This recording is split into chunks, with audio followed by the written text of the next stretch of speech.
What is going on, guys and gals? It is your boy J Love coming back at you with another video, guys. In this video, like the title says, we're going to be talking about the month of September, talk about growth, talk about rates, talk about the market in general, the tips and tricks of things we've done good this month, things we can improve on, and just an overall overview of September.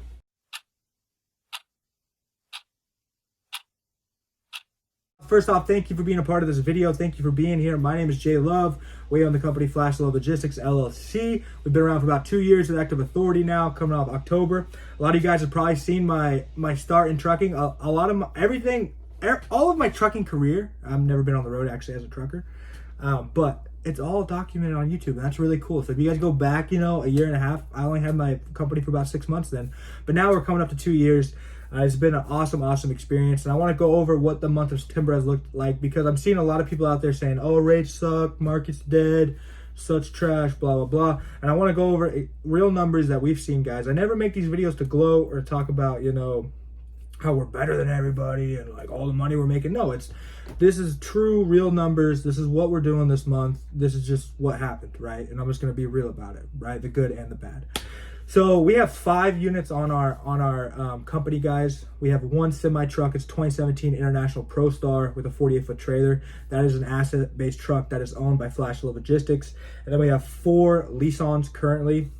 We have 2 F550s with sleepers. One of them has an air ride trailer.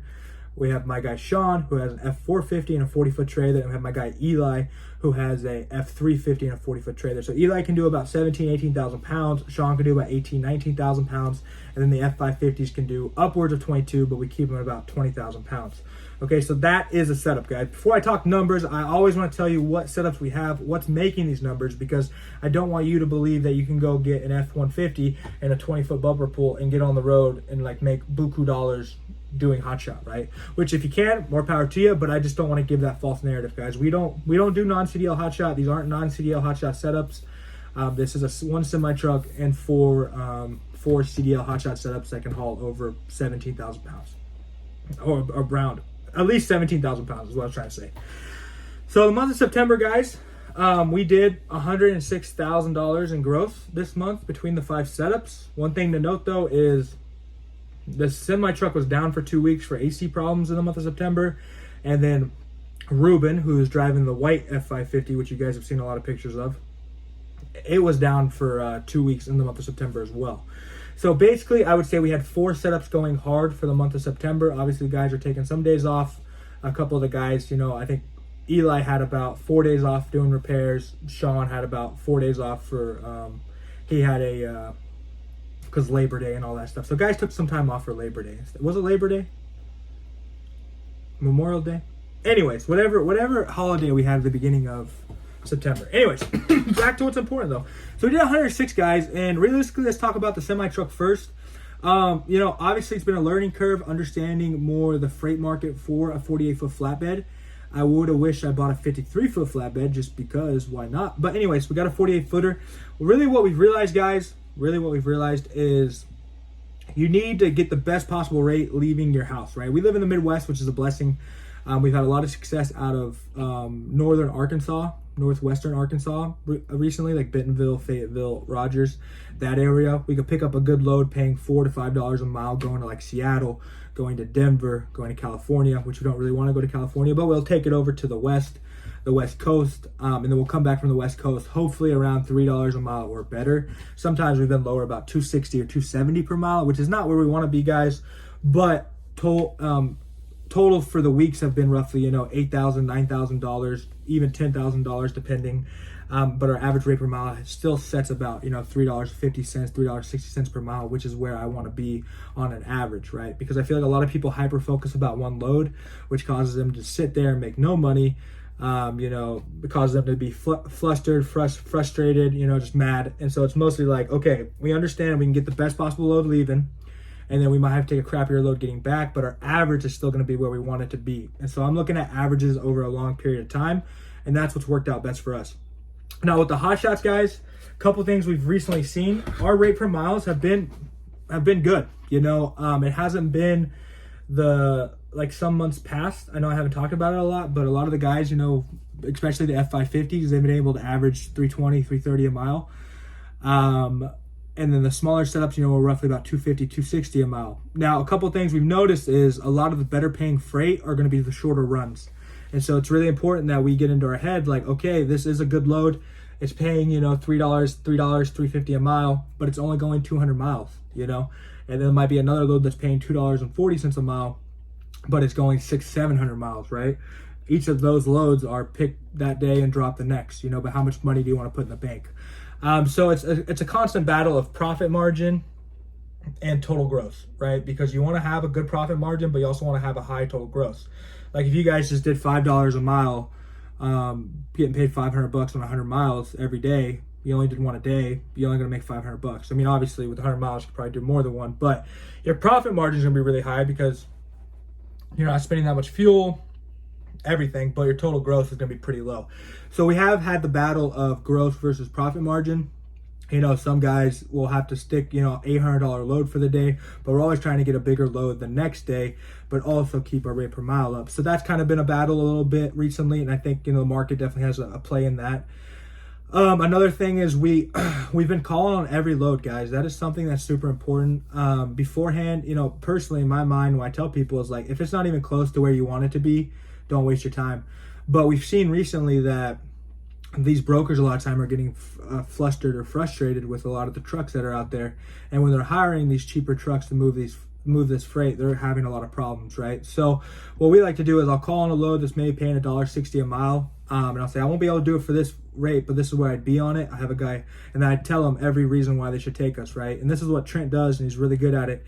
It's say, okay, they might have it at $1.60 a mile. We'll call and say, we need $2.80 a mile, whatever that number will be. They'll laugh or whatever. We'll say, hey, but listen, I'm 20 minutes away. I'm already unloaded. I have brand new equipment. I have a driver that doesn't mess around. He'll get loaded, no problems. We'll send you pictures when he's loaded, and he'll be delivered on time without an issue, right?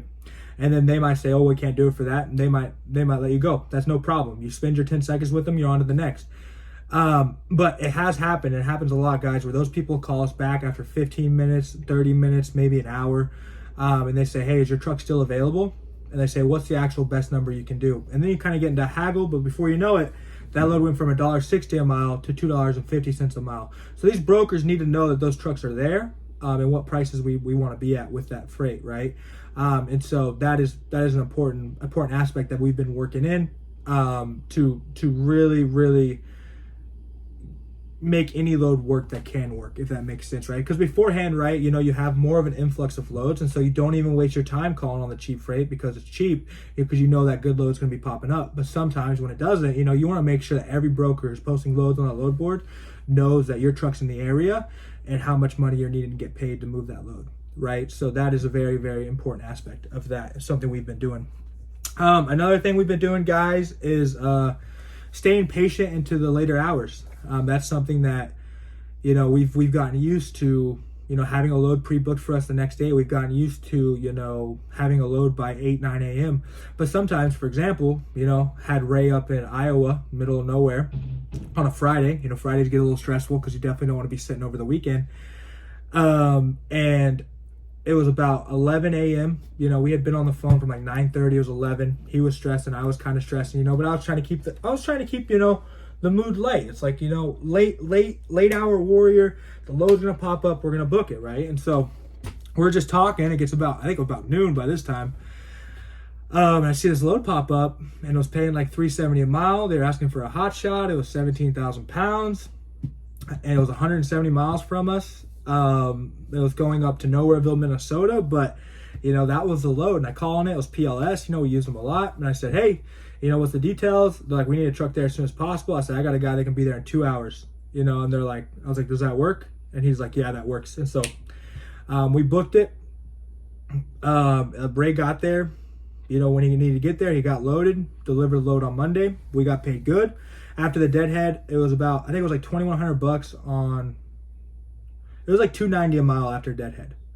So that's what we ended up getting it for. But I mean, I didn't expect that load to pop up, but I knew if it did, I was going to be there ready to go. And that's the importance of being a diligent when you're dispatching.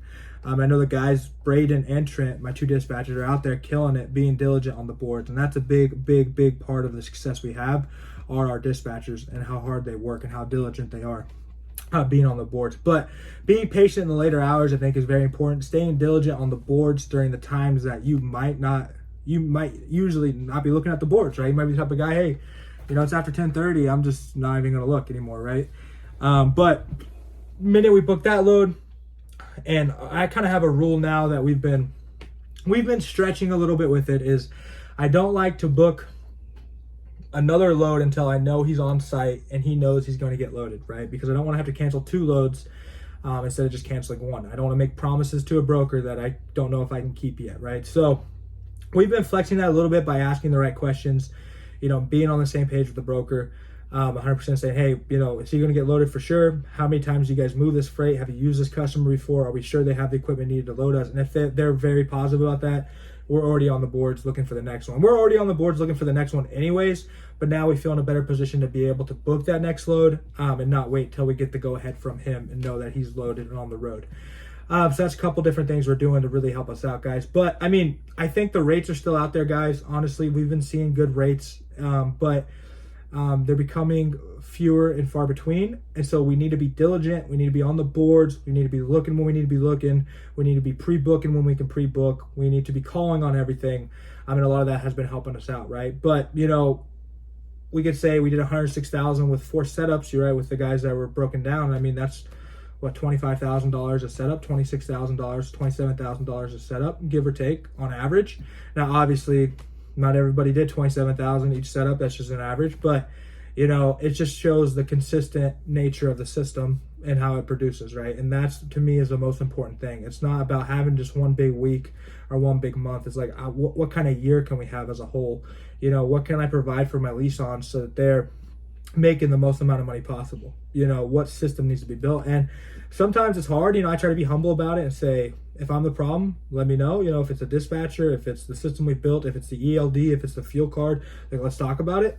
But you got to sit back sometimes and say, it's the market, and we have to be able to flow with the market. And I think we do that really well. But, through these hard times, which, I'd say it's more of a hard time economically for everybody than just like for my company. I'd say we're all struggling, right? We're ready to buy more equipment. We're ready to expand. Next step is getting another semi on the road for myself, and we're already working on that. So we're really excited there. But I want to make this video, guys, and kind of just talk about tips and tricks during these times. What I think that where I believe the market's at. How September was for us.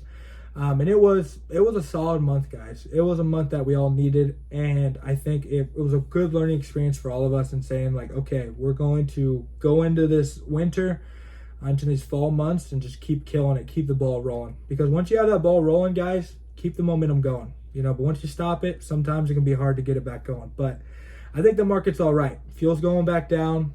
Look out for double brokers. Keep making your system better and don't get contempt with anything. It's not about, saying, oh, is the grass greener on the other side? It's more is, how can I make the grass greener here? How can I grow the grass taller? What do I need to do to make my yard look better? You know what I'm saying? Not switch yards, right? And just be humble about it and say, maybe I'm the problem. Maybe it's my equipment. Maybe it's the me trying to dispatch myself or anything. Just be humble about it and say, okay, how can I improve? How can I improve the system? And then that system will automatically flow with the market, because you're willing to flow yourself. So I love you guys so much. If you guys do need a dispatcher, if you're a newer company, we love working with new authorities. We only dispatch for CDL, Hotshot, and Class 8 owner operators or whoever. Huge fleet companies. I don't know, bring me 100 trucks. Let's see what we can do. But if you guys do need a dispatch, hit me up at jason@flashdispatch.org. I have a couple spots open. Also, I'm training a new dispatcher starting Monday, who's an awesome guy, one of my good friends. I think he's going to be a very valuable asset. He's done a lot of door-to-door knocking. He knows how to sell. He knows he does not take any crap from anybody. He's going to be a great asset to the team. So, yeah, guys, like I said, if you need a dispatcher, jason@flashdispatch.org. But besides that, guys, hope you all have a great day.